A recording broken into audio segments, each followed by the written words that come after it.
بسم اللہ الرحمن الرحیم۔ السلام علیکم، آپ دیکھ رہے ہیں الف نیوز اور میں ہوں آپ کے ساتھ ماجد علی۔ شامل کرتے ہیں آج کی one line headlines. Hindustan نے پاکستان کا ایک جاسوس طیارہ مار گرانے کا دعویٰ کیا ہے۔ ہندوستانی ذرائع نے ملک کے بارڈر سیکیورٹی فورسز BSF کے حوالے سے بتایا ہے کہ جمعے کو صوبہ پنجاب کے گرداسپور سیکٹر میں پاکستان کا ایک جاسوس طیارہ مار گرایا گیا۔ ہندوستان کی سرحدی محافظ فورس BSF کے ڈپٹی انسپیکٹر جنرل پربھارکر جوشی نے بتایا ہے کہ جمعے کی صبح تقریباً 4:30 بجے پاکستان کی طرف سے ایک ڈرون آیا جسے BSF کی 73ویں بٹالین کے اہلکاروں نے مار گرایا۔ انہوں نے کہا ہے کہ پاکستانی ڈرون سے کوئی قابل اعتراض مواد نہیں ملا۔ قابل ذکر ہے کہ گرداسپور سیکٹر میں پاکستانی ڈرون مار گرائے جانے کا یہ پہلا واقعہ ہے، تاہم پاکستانی ذرائع نے اس دعوے کو مسترد کرتے ہوئے اسے جھوٹا قرار دے دیا۔ وزیر اعظم سے army chief general Qamar Javed Bajwa کی ملاقات، ملکی داخلی صورتحال پر تبادلہ خیال۔ وزیر اعظم شہباز شریف سے army chief general Qamar Javed Bajwa نے ملاقات کی۔ ذرائع کے مطابق ملاقات میں ملکی سیکیورٹی اور داخلی صورتحال پر تبادلہ خیال کیا گیا۔ بیلاروس کی مسلح افواج کو تیار رہنے کا حکم۔ بیلاروس نے بھی اپنی مسلح افواج کو ہر قسم کے حالات کے مقابلے کے لیے پوری طرح تیار رہنے کے احکامات صادر کر دیے۔ خبرساز ادارے کی رپورٹ کے مطابق بیلاروس کے وزیر خارجہ کا کہنا ہے کہ ملکی مسلح افواج کو ہمسایہ ملکوں کے اشتعال انگیز اقدامات کو روکنے اور جواب دینے کا اختیار دے دیا گیا ہے۔ انہوں نے یوکرین کے ساتھ ملنے والی سرحدوں پر روسی فوجیوں کے ساتھ مشترکہ طور پر بیلاروس کے فوجیوں کو تعینات کرنے کا بھی حکم دیا تھا۔ انہوں نے کہا ہے کہ ہمیں ایسی اطلاعات ملی ہیں کہ بعض ہمسایہ ممالک بیلاروس کے بعض علاقوں پر قبضہ کرنے کی منصوبہ بندی کر رہے ہیں۔ OIC کی OPEC پلس کے فیصلے پر سعودی موقف کی حمایت۔ اسلامی تعاون تنظیم نے OPEC پلس کی جانب سے تیل پیداوار کے کوٹے میں کمی کے فیصلے کے بعد جاری ہونے والے منفی بیانات کو مسترد کرنے والے سعودی موقف کی حمایت کر دی۔ نیوز رپورٹ کے مطابق OIC کے سیکرٹری جنرل نے کہا ہے کہ سعودی دفتر خارجہ نے OPEC پلس کے فیصلے کے بعد مملکت کے خلاف جاری ہونے والے بیان کو بجا طور پر مسترد کر دیا ہے۔ OIC اس حوالے سے سعودی عرب کے ساتھ ہے۔ ایران جوہری معاہدے میں جلد واپسی کا امکان نہیں، امریکہ نے اہم بیان جاری کر دیا۔ وائٹ ہاؤس کی قومی سلامتی کونسل کے ترجمان جان کربی نے اعلان کیا ہے کہ امریکہ کے مستقبل قریب میں کسی ایسی صورتحال میں منتقل ہونے کا امکان نہیں جس میں ایرانی جوہری پروگرام پر معاہدے کی طرف واپسی ہو جائے۔ جان کربی نے صحافیوں کو بتایا کہ امریکی صدر جو بائیڈن اب بھی سمجھتے ہیں کہ ایران کو جوہری ہتھیار حاصل کرنے سے روکنے کے لیے سفارتی طریقہ کار ہی بہتر ہے، لیکن ہم جامع مشترکہ پلان آف ایکشن کو یقینی بنانے کے قریب نہیں ہیں۔ لبنانی صدر نے اسرائیل سے معاہدے کی منظوری دے دی۔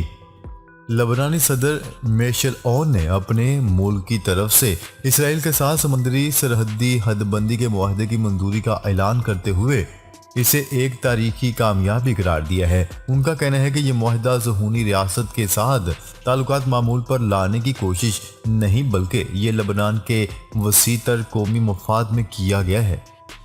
گزشتہ روز معاہدے کی منظوری کے موقع پر ایک تقریب میں میشل عون کا کہنا تھا کہ پارلیمنٹ کے اسپیکر وزیر اعظم سے مشاورت کے بعد اور ریاست کے سربراہ کی حیثیت سے مجھے امریکی صدر جو بائیڈن کی طرف سے اسرائیل کی منظوری سے آگاہ کرنے کے بعد میں نے سرحدوں کی حد بندی کے لیے امریکی ثالثی کے تیار کردہ حتمی فارمولے کو اپنانے کا فیصلہ کیا ہے۔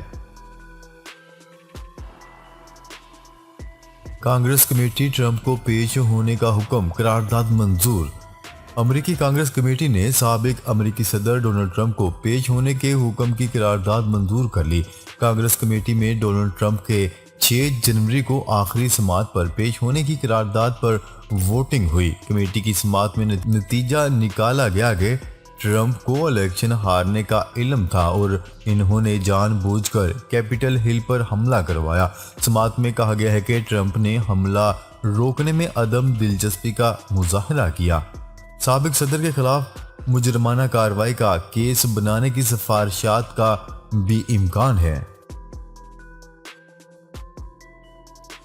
یوکرینی علاقوں کے روس میں انضمام پر سعودی عرب کی مذمت اور قرارداد کے حق میں ووٹ دینے پر یوکرین نے اظہار تشکر کیا۔ غیر ملکی میڈیا کی رپورٹ کے مطابق اقوام متحدہ میں روسی انضمام کے خلاف ووٹ دینے پر سعودی عرب میں یوکرینی سفیر نے اظہار تشکر کیا ہے۔ قرارداد میں یوکرینی علاقوں کے انضمام کا فیصلہ فوری واپس لینے کا مطالبہ کیا گیا۔ سعودی میڈیا کی رپورٹ کے مطابق سعودی عرب قرارداد کے حق میں ووٹ دینے والے 142 ملکوں میں شامل تھا۔ پیپلز پارٹی کا اپنے بانی رکن اعتزاز احسن کے خلاف سخت کارروائی کا فیصلہ۔ ذرائع کے مطابق پاکستان پیپلز پارٹی نے اعتزاز احسن کے سینٹرل ایگزیکٹو کمیٹی اور پارٹی کی بنیادی رکنیت معطل کرنے کا فیصلہ کر لیا، جس کے لیے پنجاب کی ایگزیکٹو کمیٹی کی سفارشات پارٹی کے جنرل سیکرٹری کو بھجوا دی گئیں۔ پاکستان پیپلز پارٹی ذرائع کا کہنا ہے کہ ایگزیکٹو کمیٹی کے اجلاس میں اعتزاز احسن کے بیانات کے خلاف قرارداد منظور کر لی گئی۔ انہیں پنجاب ایگزیکٹو کمیٹی کی طرف سے شو کاز نوٹس بھی بھجوایا جائے گا۔ ذرائع کے مطابق اعتزاز احسن کے خلاف کارروائی کا فیصلہ آصف علی زرداری کی ہدایت پر کیا گیا ہے۔ نیپرا نے بجلی کی قیمت میں اضافے کی منظوری دے دی۔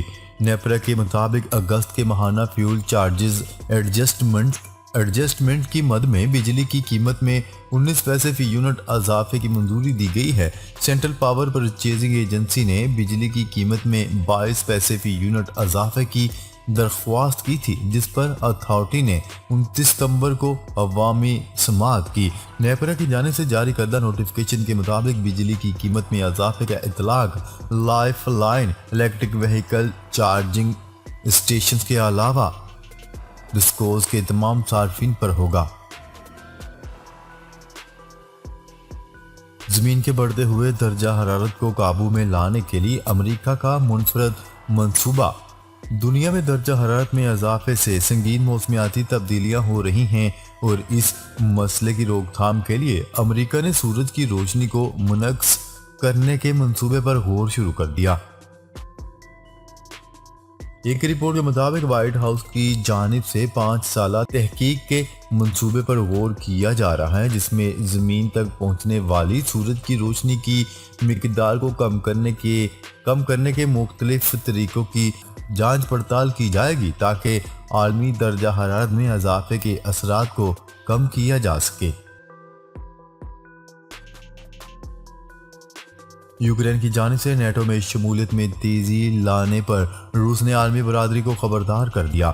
غیر ملکی میڈیا کی رپورٹ کے مطابق روس کی سیکیورٹی کونسل ڈپٹی سیکرٹری نے ایک بیان میں کہا ہے کہ یوکرین کی نیٹو میں شمولیت تیسری جنگ عظیم کی وجہ بن سکتی ہے۔ انہوں نے دو ٹوک الفاظ میں کہا ہے کہ کیف کو بہت اچھی طرح معلوم ہے کہ اس قسم کا اقدام یقینی طور پر معاملات کو جنگ عظیم سوئم کی طرف لے جائے گا۔ Army chief general Qamar Javed Bajwa نے سندھ کے سیلاب سے متاثرہ علاقوں کا دورہ کیا۔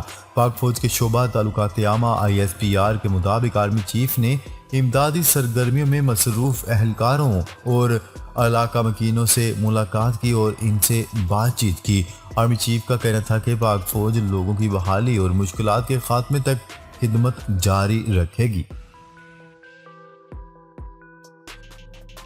امریکی ریاست شمالی کیرولائنا میں فائرنگ 5 افراد ہلاک۔ شمالی کیرولائنا میں فائرنگ سے پولیس افسر سمیت 5 افراد ہلاک اور متعدد زخمی ہو گئے۔ غیر ملکی خبرساں ایجنسی کی رپورٹ کے مطابق فائرنگ کا واقعہ شمالی کیرولائنا کے شہر ریلے میں پیش آیا۔ نامعلوم مسلح شخص نے فائرنگ کی جس کی وجہ معلوم نہ ہو سکی۔ پولیس کے مطابق مشتبہ شخص کی تلاش جاری ہے، جبکہ مقامی افراد کو گھروں میں رہنے کی ہدایت کی گئی ہے۔ برطانیہ کا سیلاب متاثرین کے لیے مزید 2.5 ارب روپے امداد کا اعلان۔ جنوبی ایشیا کے لیے برطانوی وزیر لارڈ طارق نے پاکستان کا دورہ کیا اور اس موقع پر انہوں نے پاکستان کے سیلاب متاثرین کے لیے امداد کا اعلان کیا۔ لارڈ طارق نے کہا کہ برطانیہ پاکستان میں سیلاب متاثرین کی امداد جاری رکھے گا۔ برطانوی وزیر اپنے دورہ پاکستان کے دوران اعلیٰ حکام اور رفاہی تنظیموں سے ملاقاتیں بھی کریں گے۔ محمد رضوان سب سے زیادہ رنز بنانے والے کھلاڑی بن گئے۔ قومی کرکٹ ٹیم کے وکٹ کیپر اور بیٹر محمد رضوان نے ایک اور اعزاز اپنے نام کر لیا۔ وہ اس سال ٹی20 بین الاقوامی میچز میں سب سے زیادہ رنز بنانے والے کھلاڑی بن گئے۔ محمد رضوان نے سہ افریقی سیریز کے فائنل میں نیوزی لینڈ کے خلاف بیٹنگ کرتے ہوئے ریکارڈ اپنے نام کیا۔ اس سے قبل یہ اعزاز بھارت کے سوریا کمار یادو کے پاس تھا، جنہوں نے سال 2022 میں 23 اننگز میں 801 رنز بنائے تھے۔ ملک بھر میں بجلی مکمل بحال کر دی گئی۔ پاور ڈویژن کا کہنا ہے کہ ملک بھر میں بجلی کی ترسیل مکمل طور پر بحال کی جا چکی ہے۔ پاور ڈویژن نے ملک بھر میں بجلی بریک ڈاؤن کے حوالے سے کہا ہے کہ اب بجلی کی ترسیل اور جنریشن مکمل طور پر بحال کی جا چکی ہے۔ پاور ڈویژن کے مطابق نیشنل گرڈ سے کراچی کو بجلی کی سپلائی مکمل بحال ہو چکی ہے اور اب صرف جگہ جگہ معمول کی لوڈ شیڈنگ ہو رہی ہے۔ سپریم کورٹ نے آئین کے آرٹیکل 63A کی تشریح کا فیصلہ جاری کر دیا، جس میں کہا گیا ہے کہ منحرف رکن کا پارٹی ہدایات کے خلاف ڈالا گیا ووٹ گنتی میں شمار نہیں ہوگا۔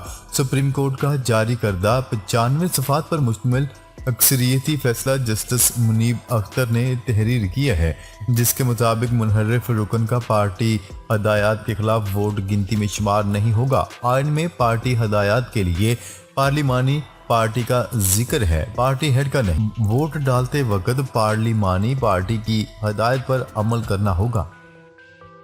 ناظرین، اب تک کے لیے اتنا ہی۔ مزید خبریں لے کر بہت جلد آپ کی خدمت میں حاضر ہوں گے۔ تب تک کے لیے اپنا خیال رکھیے گا۔ اللہ نگہبان۔